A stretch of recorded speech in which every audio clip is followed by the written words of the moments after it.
any opportunity to celebrate, it's always diamonds up. Yes. Yes, yes, yes, yes, yes. Welcome, welcome, welcome.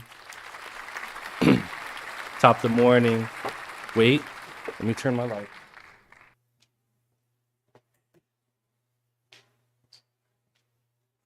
We're here. We're back. It's Wednesday. Let's go. Good morning, Russian Cream Beats, my boy. Proud by 2000. What it do to you? DeAndre Johnson, Bufo, of course, is in here. Swan 97. DeAndre Johnson. Good morning to you. Yes, V Friends Carrots. I had to wear the shirt. Anoush, good morning to you, good sir. Yes, yes, yes. We're back at it. Hope you guys had a great Tuesday. Today's Wednesday, right? Yeah. We're back at it. So definitely good to see you guys back in here. R13, hello to you. We're feeling pretty good and pretty creative this morning, I think. Let's go.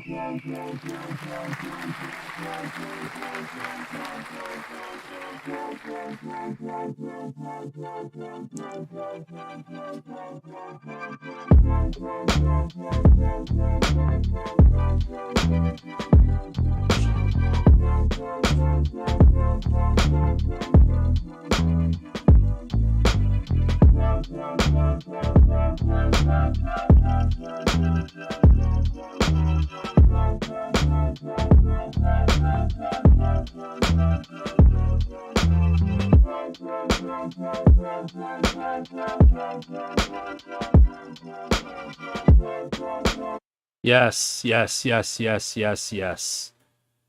YNNCK says, what are you sipping on? So I'm actually just sipping on a cafe con leche with oat milk. How's the audio right now, guys? Can you hear me okay? I have cleaners cleaning the house, and they're vacuuming and stuff, so it might get a little loud in here, but I'm pretty sure this is a noise canceling microphone. Do you guys hear the vacuum? Let me know if you do, and if you do, apologies. My house is filthy, and so we had to make it happen. Okay, cool. As long as you guys can hear me, and we're good to go. So good morning to you guys. Good afternoon. Hit the like button. First, let's start there. Hit the like button. Hit the subscribe button. Definitely appreciate you guys supporting the channel. Let's get the YouTube algorithm going and get the YouTube gods to bless us with more views and more exposure, because yes, I'm new to YouTube. It's only been a couple weeks since we've been consistently live streaming, and we're playing the YouTube algorithm game, and I appreciate your support. So if you're here, hit the like button. If you're watching this right now on replay, go ahead and leave a comment down below. It definitely helps the algorithm. It helps the channel. And let's just have some good conversation this morning. Shout to all of you guys. First, I want to say, shout to all of you guys who pre-ordered my new plugin called Haven. I appreciate the love so much. I'm so glad you guys, let me get closer. I'm so glad you guys fuck with it. Yeah, 44.7 thousand subscribers and 23 people watching. It's real out here, dude. It's real out here. Algorithm is really real. So I'm really stoked about the plugin. I'm not going to talk too much about the plugin today, because yesterday we pretty much just like spent the whole day talking about Haven, but I am releasing a new plugin. If you didn't get the memo, it's available on enrichaudio.com. It's my new audio company, which is a sister company to Blap Kits, and it's only $14.99. So go ahead and pre-order it. It drops on Monday. And I want to say, I know yesterday we said that the plugin was only available for Mac. Haven VST plugin will now be available for Mac OS and for PC. So yes, just to confirm, Haven will be compatible and available for PC Windows users. Let's go.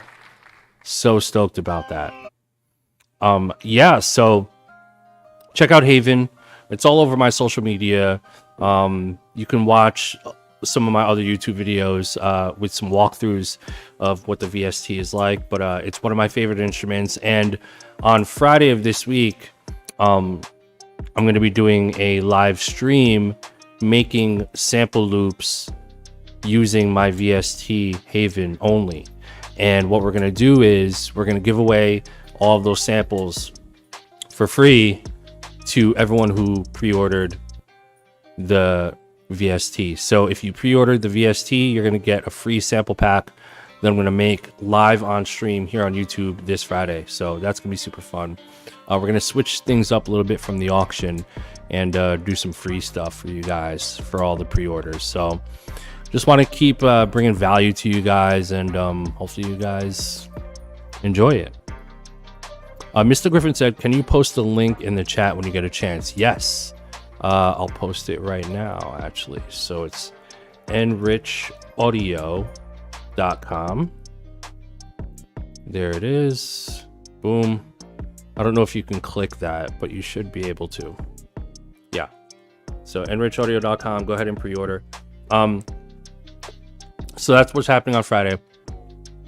And today we just want to, let's keep this conversation as informative as possible. Monday we couldn't stream. Yesterday we did a little bit of Q&A, but mostly I showed you guys my plugin. So today I just want to get some questions in, answer as many questions as possible, and hopefully get some good conversation. So, chat room. I am your genie in a bottle. Your wish is my command. Your question is my command. Go ahead and ask me a question in the live chat, and I'm going to try to get to as many as possible. Shout out to my Blap Gods, Jewel B, DeAndre, Bufo, all my Blap Gods in here, all my Lodies, my monthly subscribers. You guys are appreciated. That means so much, and it helps this YouTube algorithm so much. So I'm super stoked about you guys, and I'll have more stuff for you guys coming very soon. So go ahead and ask any and every question you want. I know lately you've been seeing posts on like interviews I've been doing. There's a Vlad TV interview that got posted up, but I feel like this is just a great way to just get right to it, connect with you guys, answer questions, talk about what you want to talk about, and we can do it like that. So let's try to bring as much value as possible. So go ahead and ask a question in the chat room, and I'll try to get to as many as possible. Here's our first one. I gotta sneeze.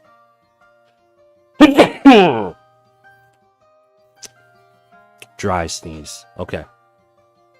I don't have the vid. Okay, I promise. So I had the vid twice this year. So crazy. Okay, so this question is from R13, and he says, how can you make arrangements interesting? So yeah, that's actually a good question. So let me lower down the volume on this beat. So that's actually a really interesting question. I think that, well, first I want to say that when you approach arrangement, I like to look at arrangement like storytelling, right? So I think of a movie that I really like, and then I think about the reasons why I like that movie. And a lot of times, most times, people like a particular movie because of the characters in the movie. It's either you empathize with the main character, or you're rooting for the main character to solve a problem, or to get revenge, or to find, their purpose, or to be the hero, right? And win over the girl or the boy or the person at the end of the movie. And so when you look at music making like directing a movie, you look at each instrument and each element of your beat as a character in your movie. So you want to have a main character, which typically would be, you know, a particular melody that repeats over and over. I like to look at that repeating melody, catchy melody as our main character. And so you think about, okay, how can I introduce this character in the beginning, in the intro?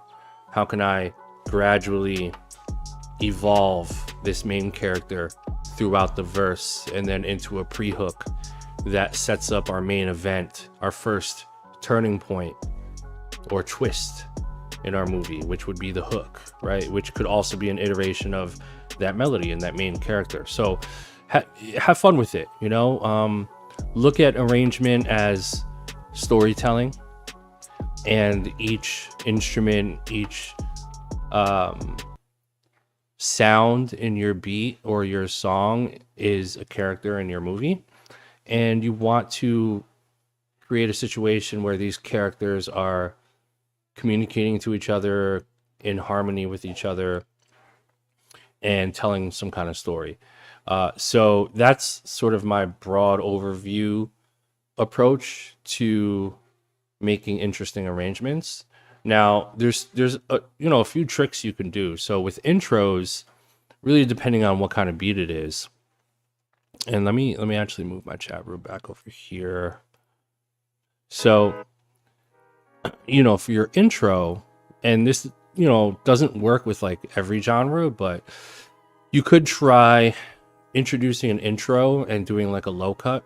So do like a mid high pass on your sample or on your melody in the intro, and then have a section where like the low end just comes right in and you'll get more of an impact, right? So if you introduce too much sound in the intro, you're spoiling the fun, right?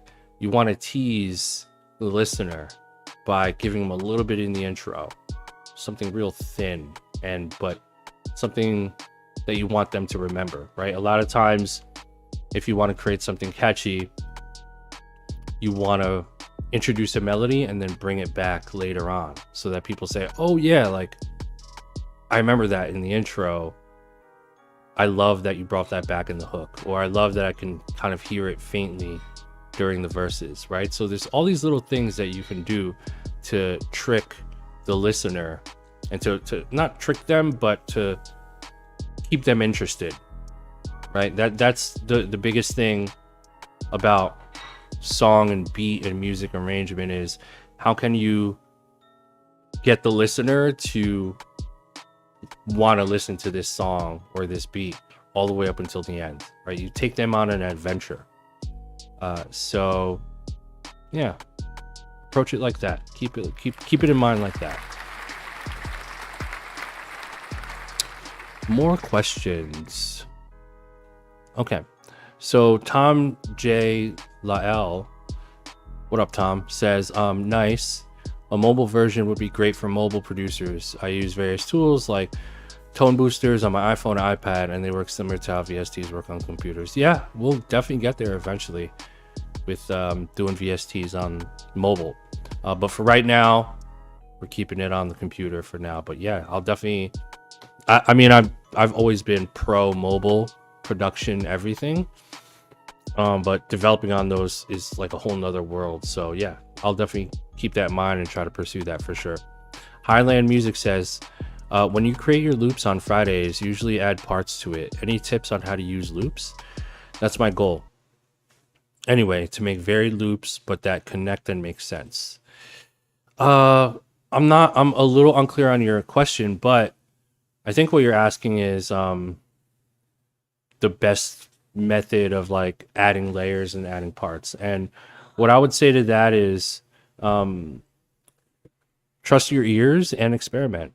You know, music making, especially loop making, like when you're composing melodies. If you guys go back and watch my videos for my Friday auctions, when you see me composing melodies, you see that in real time, I'm just like trying stuff. And as soon as I hear something interesting or something I like, I keep it.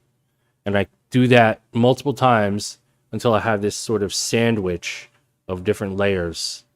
And then I'll just cut the stuff that I don't like. Like maybe this one was like, this is a cool little riff that felt good, but like in the context of the entire thing, not that cool. So let me pitch it down. Okay, that sounds better. Or let me pitch it down 12 semitones. Oh, that doesn't really make any sense. Then I'll get rid of it, right? So for me, it's composing stuff, starting from scratch, throwing ideas on the wall. I like this, keep it. I hate this, get rid of it. This is cool. This is cool. This sucks, get rid of it.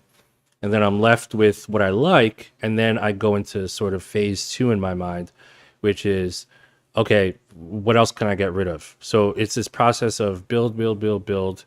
You have a bunch of stuff, and then you start getting rid of stuff. So get rid, get rid. And then whatever you're left with, the idea is that whatever you're left with is what you want to work with and is like your best, the best version of whatever idea you're trying to put together. And then from there, you just tweak each part, sequence, tell a story. We know that there will be a producer that's going to come in and add drums and finish it. So we're going to go ahead and create sections. We want to make an intro. We want to do a verse section. We want to do a hook section, maybe a bridge section, or just keep it simple, right? You can just keep it real linear and straightforward and let the producer, finish it off themselves. So again, very similar. Just tell a story, right? Layer stuff, trust your ears, keep the stuff you like, get rid of the stuff you don't. Because you have to keep in mind too, and I see a lot of producers make this mistake. They'll add stuff, but they never delete stuff, right? A lot of producers will just add shit, but then they'll commit to it so much that they'll never get rid of it.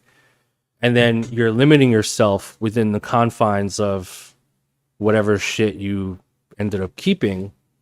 And then it just sounds not as cohesive, or maybe you're not happy with it, but you keep it anyway, and it just doesn't resonate with you. So that's another rule of thumb I like to keep in mind, is like, I have to love it. Like, I have to love what I'm creating as I'm creating it. Like, if I'm getting goosebumps while I'm doing it, then I'm excited, then I'm going to keep going.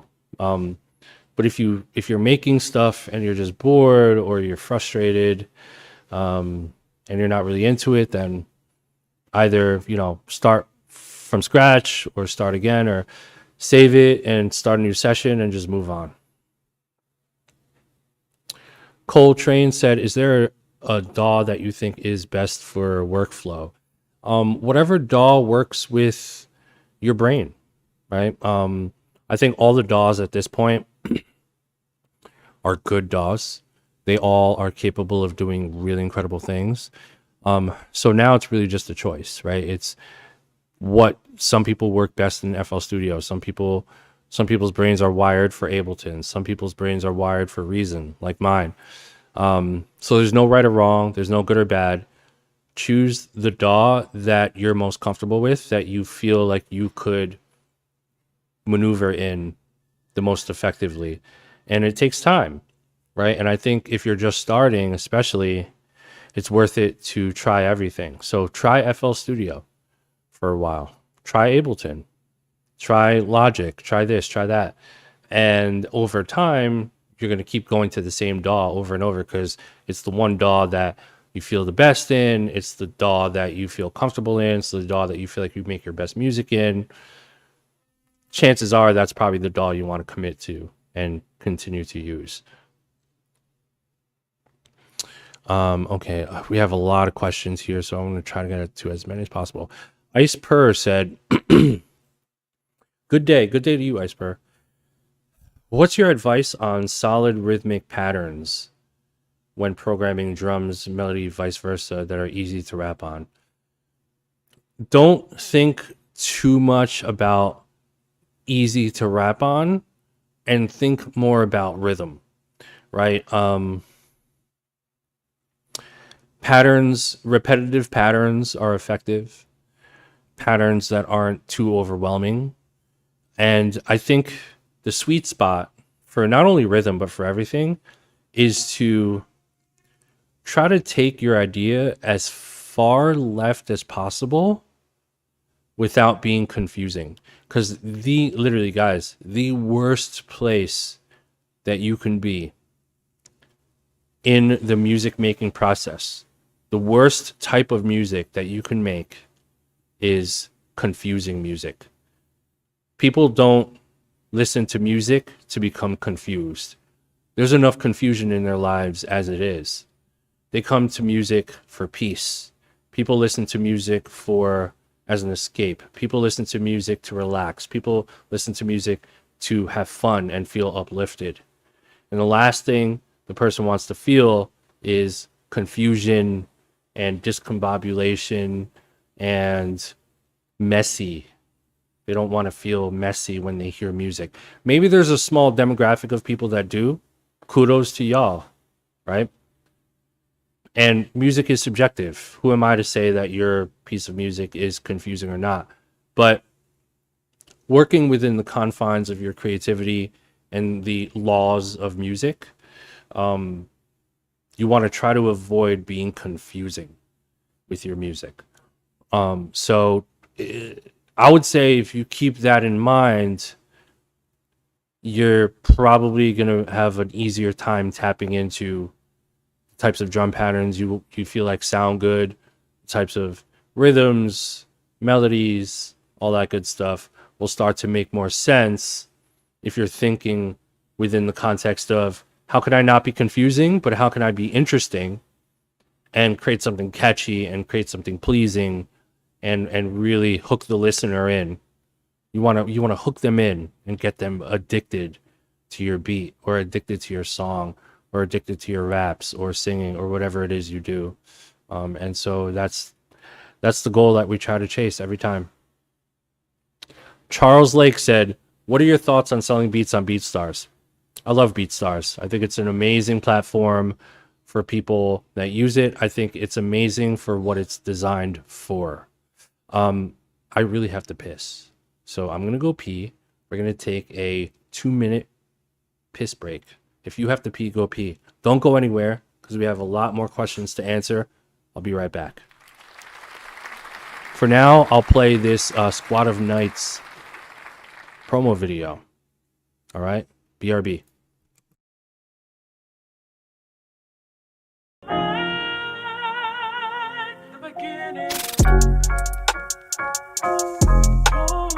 When I stepped into it, I started to realize how powerful NFT blockchain technology is.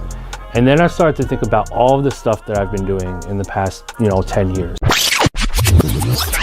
Past the aux, starting one of the first music producer podcasts back then called Blap on the Radio, the monthly club, Platinum Club. And essentially it was an event that ultimately brought people together. Music producers, rappers, singers, songwriters, engineers, together in one room to vibe, play each other's music, network with each other, eat pizza or whatever. I'm super excited to tell you guys about this project. It's basically the project is an NFT launch. It's a collection of generative night pieces, and each night piece represents a member of our community, which is called the Squad of Knights. People who own the NFT are essentially, music creators. Okay, squadofknights.com. We're back. Thank you for letting me pee. Oh, you know that feeling? Ay. Okay. So, DeAndre, you're next on this Q&A after this one. So, Charles Lake, and apologies for the vacuum. We're cleaning the house right now. House is filthy. When you have a kid, house gets very filthy. Shout out to you guys that have kids. You know what I'm talking about.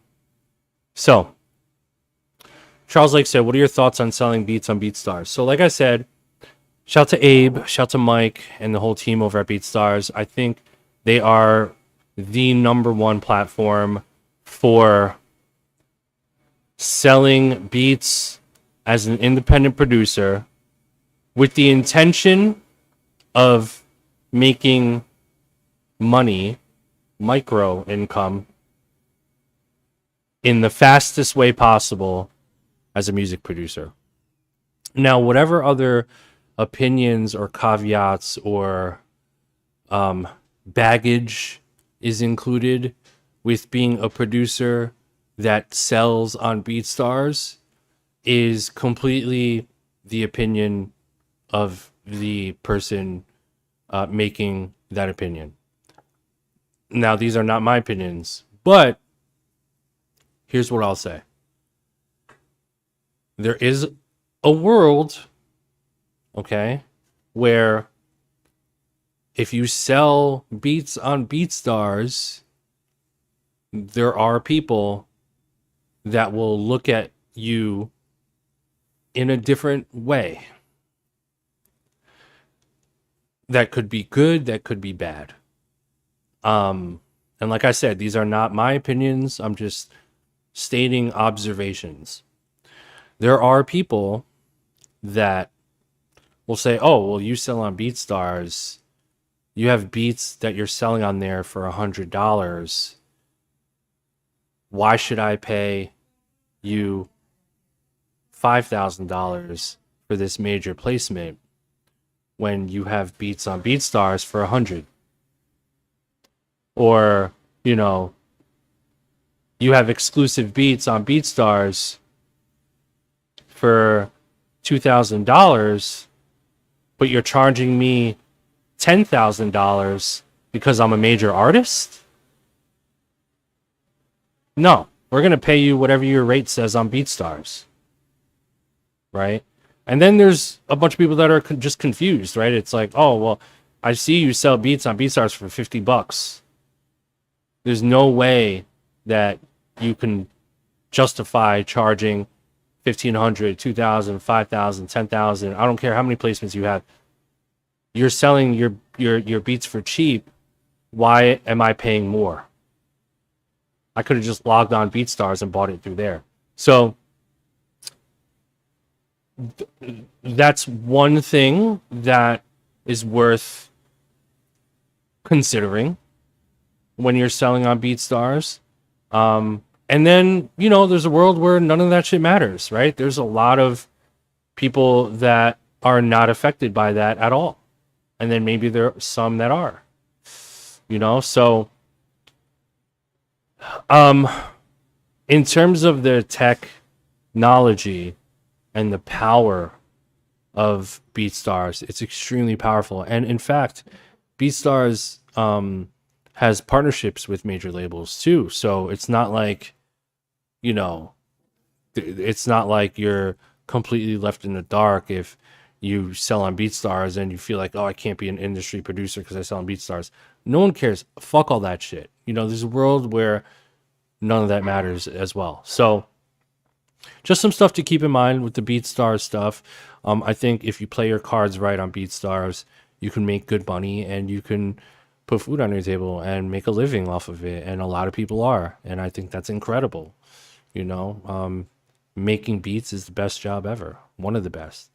And so if you can monetize that through Beatstars and make, you know, $1,000 a month, $2,000, $5,000, $10,000 a month, or whatever it is, make a 1-year salary doing what you love, that's a win. That's a win, right? So, stuff to think about, stuff to consider. All right, so our Blap God DeAndre Johnson said, ill mind, to become an NFT holder, I'm assuming Squad of Nights, what is the difference between buy now and make an offer to own? So the buy now price most times, and I'm assuming when you say NFT, I'm assuming you're referring to OpenSea. But this is true for most places that offer this. But if you do a buy now, that means that you can literally buy that NFT right now for that price. If you click buy now, no one's stopping you. If you have the money, you can buy it and it's yours. Make offer is you making an offer, a lower price point offer, to see if the seller is willing to sell it to you at that lower price. So let's say there's a buy now NFT for $500. You could say, well, I'm not willing to pay you $500 for this, but I'd like to make you an offer, and I'm willing to offer you $400 for this NFT. And then if the seller sees it and says, you know what, it's $100 less, but I still gained 400. I'm still up. I'm still in the green. Seems like a good deal. They're willing to pay 400. Let's do it. And then they accept your offer. So it all depends on the seller. It all depends on what it is. It all depends on what you offer. Now, if you see a buy now price of like $500 and you make an offer of $50, chances are that person's not going to say yes. Anush, another black god. Anush said, have you ever had a situation where an artist has lost hope, but you believe in them to where you want to motivate and inspire them? If so, how did that go? Really, really great question. So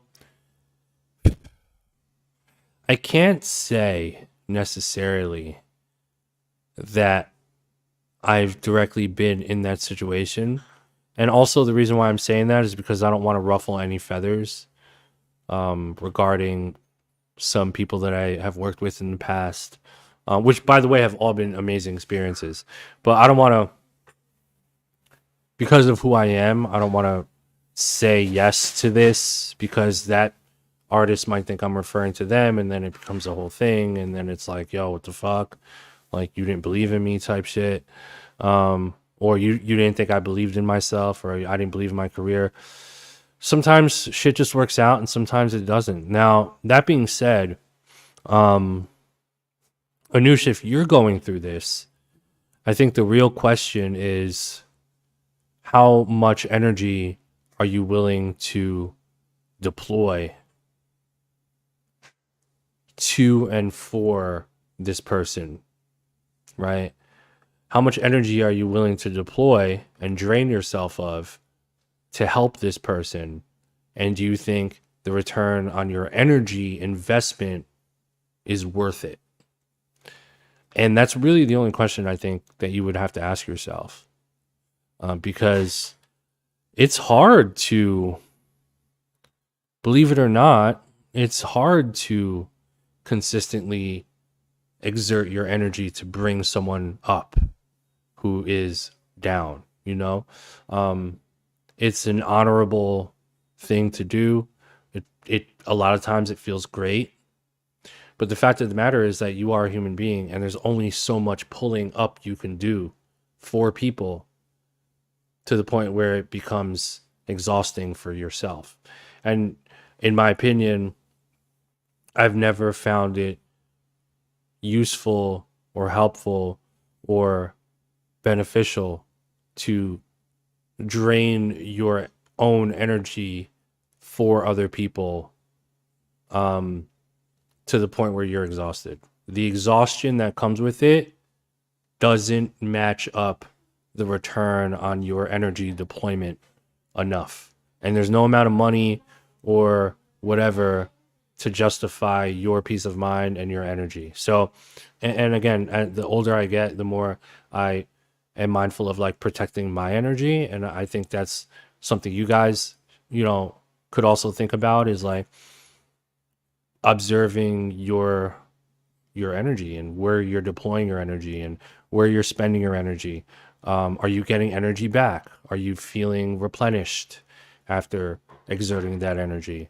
Or do you just feel like you're being drained by all these different people and things and jobs and whatever, with an empty bucket at the end of the day, right?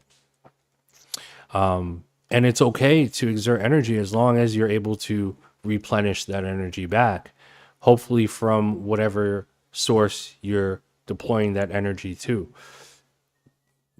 Make sense? Regal Monk, Squad of Knights, let's go. Regal Monk says, how should I determine how much to charge for my beats for sale lease?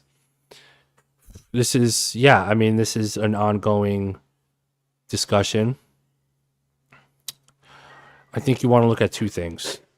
You want to look at what other people that are comparable to you are charging, and then set a price and try it, right? So it's very similar to the real estate business where, you know, if you put your house on the market, you're not going to, if it's a 1 million, let's say it's a $1 million house, you're not going to put it on the market for 3 million. I mean, you could try, but chances are no one's going to buy it. So you want to find that price that's comparable to where you are and what you do. And then you set a price and then you test it and see if it works, right? So the testing phase is extremely important for everything we do. And we're not going to get it right the first time, but you want to test, you want to keep testing, right? Maybe I sell for 50. Let's say if you sell your a lease, if you're leasing a beat for $100 and you put it up and you're pushing and you're pushing and pushing, you're consistent. And after, you know, let's just say 4 months, you have 0 sales. Well, that might be the time where you reel it back a little bit and you say, okay, well, $100 might be a little too much, right? No one's biting down, not getting any sales. Maybe I adjust my price. Maybe, so then you adjust your price to $85 or something, right? Or whatever. And you keep testing, keep adjusting, go up, go down, go in the middle, try this, wait a little bit, try this. And then once you start to get that momentum going and you see sales start to pick up and you figure out there's a sweet spot, then you can really start to understand more how much you should be charging. So that's what I would say. And again, testing is a huge strategy for everything, to be honest, for everything. I mean, in my humble opinion, there's no better strategy than being okay with jumping in and getting it wrong, because that's how you get to the right one, right? That's how you get to the correct or the workable result, the positive result. You could only get there by starting and then being okay with the first iteration of whatever you're doing not being the right one. Because you have to be incorrect a few times before you get to that milestone, right? Before you get to the end of that, the gold at the end of the tunnel, however you want to look at it, gold at the end of the rainbow, whatever it is. You have to get there. And the only way to get there is to fuck up first. And I think that's why success is so difficult for a lot of people to attain, because they're just not willing to fuck up. Most people are not willing to be incorrect, right? The first version has to be the one. And you can call it perfectionism, you can call it fear, you can call it whatever you want, whatever word you want to call it, but it is what it is. And it breaks my heart when I see people function on that vibration, because I'm like, dog, it's not supposed to be perfect. It's supposed to be shitty. It's supposed to not be the best. But you're supposed to launch. You're supposed to do it. If you really want to get to it, you got to do it. You got to do V1, right? How many mixes have you guys done? Versions of beats or mixes, and we all do it, especially engineers. You see version 1, version 2, version 3. Because it's not supposed to be perfect at first. Like when you guys work with songwriters, let's say, or with rappers or whatever, there's always a V1, right? The mix is rough. You know, when people say, they show you their new shit and they're like, yo, just don't mind the mix. It's not mixed. It's not mastered yet. The mix is kind of shitty. We just threw it together in the studio. Yeah. And that's okay, because you have to throw it together first. Throw it together. Get the vocal part down. Launch your product, you know. Sell those beats. Make a fucking pro page on Beatstars. Launch a website, right? Get a logo done. Show people, right? Lay that drum track down. Get those piano chords down. They don't even have to be on a BP, on a tempo. Just get the chords down so you can lay your idea down, because you know that it's a work in progress and you can just keep making it better and better and better. But if you're trying to get to the end of the song in the very first step, you're never going to get anywhere. So launch it, get the idea, feel good about it, launch it, try it, do it, move on it. Because you're always going to be able to make it better and better and better and better and better. And then more people see it. Oh, wow, boom, boom, boom, boom. Then over time, you're like, oh, shit. Mr. Griffin, Black God, I appreciate you, dog. Haven. I can't wait, dude. Can't wait. Why Nick? I'll call you Nick. 1337 said, how do you keep your beats, samples organized and ready to send out? I usually just make a folder. Lately, what I've been doing, I don't know if you guys do this too, but lately what I've been doing is, sorry, they're cleaning. Let me play a beat. Hold on. Okay, let's play this beat. So lately what I've been doing is when I send packs to my manager and my lawyer, I'll categorize each beat by folders, but instead of like, you know, R&B folder, trap folder, you know, pop folder, Latin folder, whatever it is. So instead of categorizing by genre, I'll categorize by artist, and not even necessarily the exact artist that like we want to send the beats to, but just the exact style of artist. Okay, so let's say I have a Drake folder, so I have all my Drake type beats, or beats that I feel like Drake would want to use. I would put those types of beats in the Drake folder, and then when my manager sees it, they see, oh, okay, these are Drake type beats, or beats that Drake would sound good on, and then they know who to send those beats to, because there's a lot of artists that want Drake type beats. There's a, you know, Megan Thee Stallion, Doja Cat folder, because there's a lot of artists that want beats that sound like Megan Thee Stallion and Doja Cat would use, and then so they know what to send because it's all organized in that folder. So I like to do it by artists, preferably popular artists, because 99% of the artists that are out there right now are, and I hate to say this because this sounds so messed up, but there is versions of poor man Drake versions, there's poor man Megan Thee Stallion versions, there's poor man Doja Cat versions, there's poor man Khalid versions, there's poor man whatever. And I don't mean to say, I want to be politically correct, so I don't mean to offend anyone, but you guys know what I mean. Like, I hope you guys know what I mean. What I mean when I say this. Yeah. Okay. You guys don't hear the vacuum? Okay, cool. So happy you guys pre-ordered Haven. The VST is gonna go crazy. I promise you, you're gonna hear it everywhere. All of my producer friends have it. Let me just show you. Oh wait, who called me? All of my producer friends have it. Can I should I show you? No, I can't show you who I sent it to.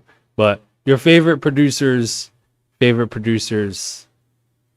have Haven now, and so we all have the same plugin, and now it's time to create that fire.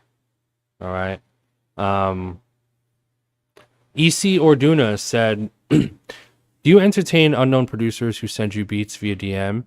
What is the best approach for some upcoming producers or artists to send stuff to a famous creator like yourself? So, EC, for me personally, let me be 100% transparent. I mean, I always am, but when it comes to producers sending me beats, I have very little interest in beats, because there's really not much for me to do with beats, right? You should be sending beats to artists, not to other producers, in my opinion.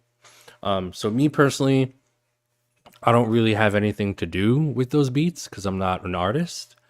But I love samples. I love loops. I love being sent loops. I think that makes more sense, and those are the types of messages that I like to click on. So that being said, second question is, what is the best approach for some upcoming producers or artists to send stuff to famous creators? I mean, look, social media gives us this perception that it's easy to reach people, which it definitely is a lot easier. But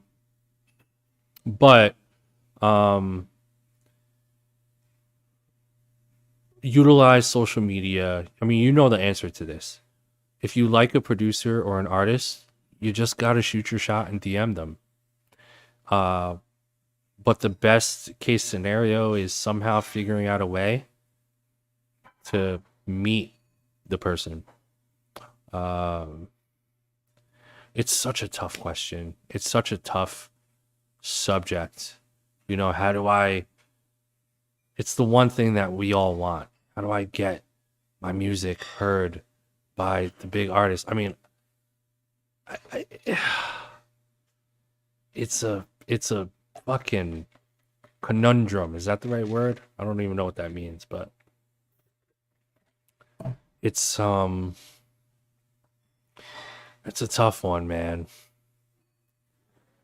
I always like to say, and pardon me if you hear the vacuum, but I always like to say, compare it to asking, how do I get a girlfriend or a boyfriend or a significant other?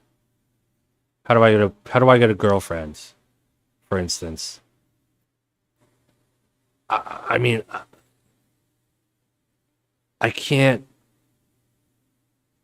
tell you, you know? Like, you gotta pursue the person. You gotta somehow find the person and meet them, you know? And I'm not talking about Tinder or any of that shit. It's a tough question to answer.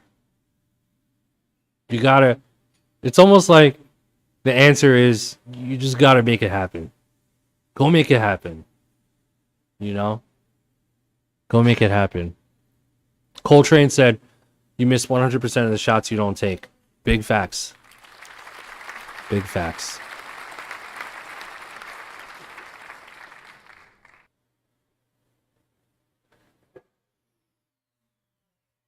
Okay. Let's find some more questions here. We have time for a few more. Bufo said, add personalized discount codes with your name on it so people are more likely to remember you. For example, Illmind20 for 20% off. Yeah, I like that. A discount code technique. Drigo said, good morning. Good morning to you too, Drigo. Do you EQ your kicks? Most of the time I do not. When I make house music though, sometimes I'll EQ some of the highs to get rid of, like, a lot of house kicks and 909 kicks have like a really ugly like click on the transient. And your first instinct is do a crossfade, like a small fade, but then you ruin the attack snappiness of the kick. So what I'll do is I'll just shave off the high end. So I'll do an EQ on the high end of the kick to get rid of the audible click that's a lot of times is there on, it only exists on the high end. and I get to keep most of the sauce in the kick doing it that way. So, but outside of that, I very rarely EQ kicks. I just try to find and mold kicks that sound good for whatever it is I'm doing. That's usually how I do it. All right, so Swan97 said, what happens if I sample a fairly old song, modify it so much so that it's unrecognizable? Do you think they'll ask me for explanation of how I did it or what that worked? So it's do it at your own risk. Do it at your own risk. There are these companies and these people called musicologists where their specialty is to find people that sample their music and manipulate it. They work really hard to try to find you. They work really hard to try to come find you. So tread lightly, this whole notion of, well, I took the sample and like I've pitched it and chopped it, manipulated it. I mean, you can mangle that shit all you want. You're still putting yourself at risk of potentially being discovered and someone saying, oh, I know that's our shit. And they can build a case off of that. So tread lightly. Just know what you're getting yourself into. Is it worth the risk? You just got to ask yourself that question and do it case by case. 57 Beats says, what goes through your mind before you make a beat? Literally? Okay. Literally nothing. Fortunately enough, I've realized this about myself. And I kind of was able to, and I'm still training, but I was able to train my mind to do this. But I sort of clear my head and I let the sound dictate my feeling. And I try to get lost in the music. It's like getting in flow. So I'm not thinking about what I'm doing later. I'm not thinking about what I'm going to have for lunch. I'm not thinking about, I hope Drake likes this, or I hope this person likes this, or I'm not thinking about, does this knock in the club? I'm not asking myself any questions, at least in the beginning. And what I like to try to do is I like to just get lost. I just like to get lost in the music and get into flow and not get distracted and not think about anything else but being in the moment and maintaining my excitement for the moment and whatever it is I'm creating. So that's my sort of process. There's someone at the door. Hold on one second. I think it's a package.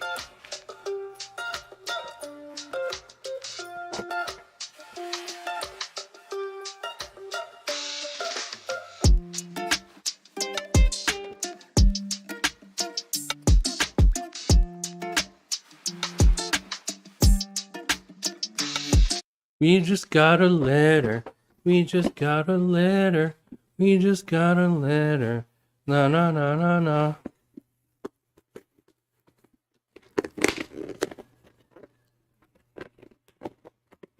RJC, thank you. It was actually my wife's birthday, not my daughter's. My daughter's birthday is in February.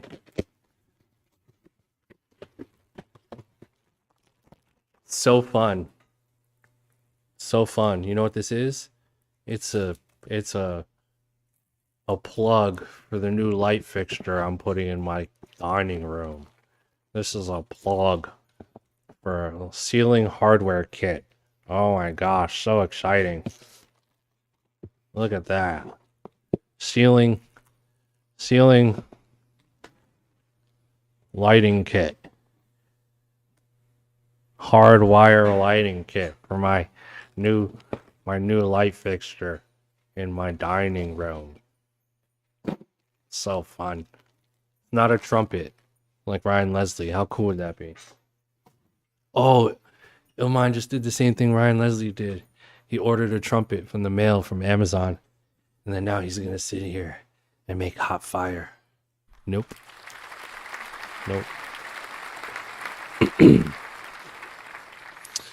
Lestax. What up, Lestax? Is it LA Stacks or Lestax?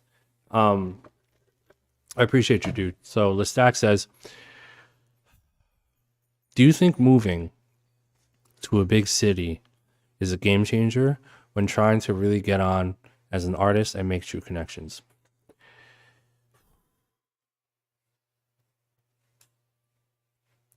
I think as an artist, what we have seen historically most of the time is artists that eventually get big. Most of the time, not all the time.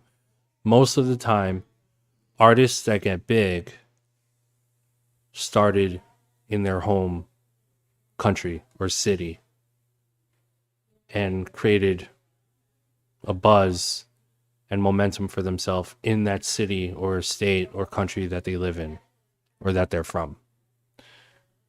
You know, Jack Harlow, Louisville, Wale, DC. They represent their home place.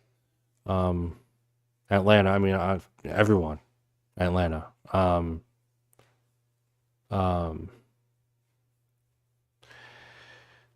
So I would say no, it doesn't necessarily matter for most people when it comes to artists. Now, is there a case or an argument to say, well, I can make a lot more connections if I move to LA instead of living in this, middle of nowhere, city with not much going on? That's true. That's true too. So there's potentially no right or wrong answer to this.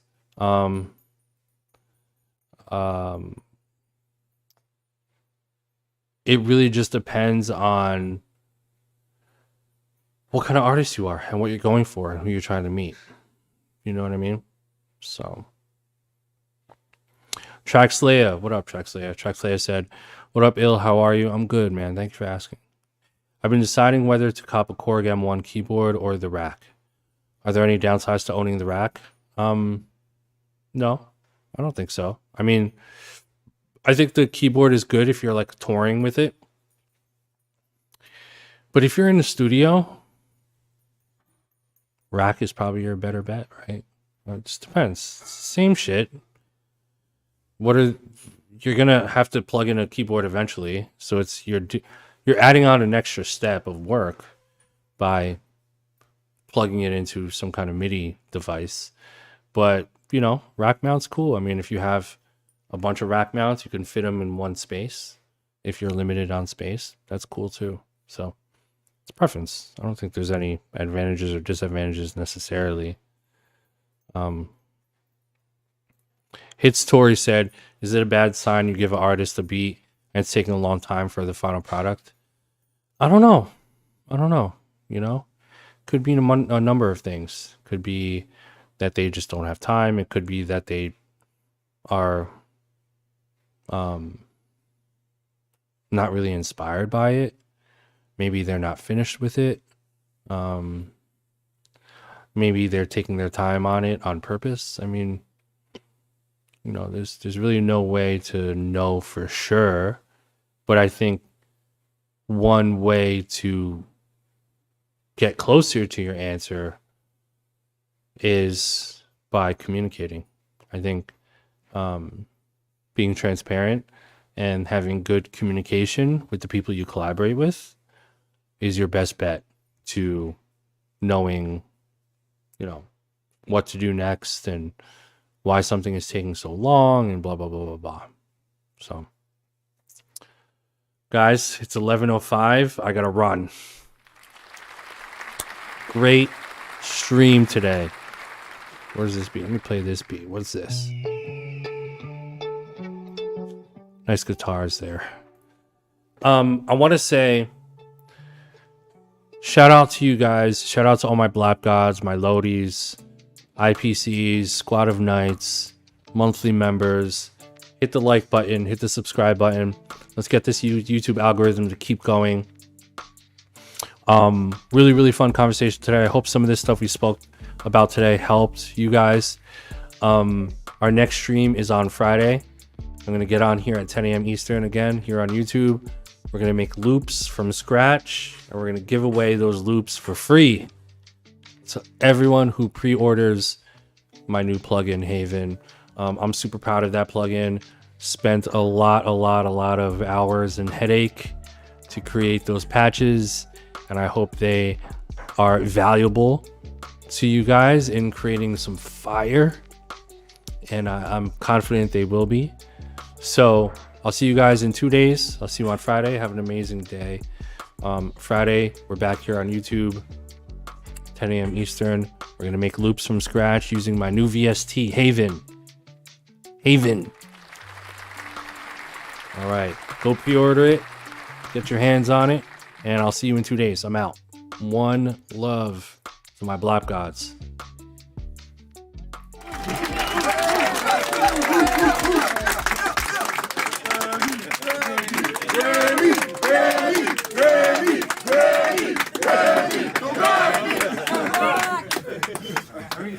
Any opportunity to celebrate, it's always diamonds up.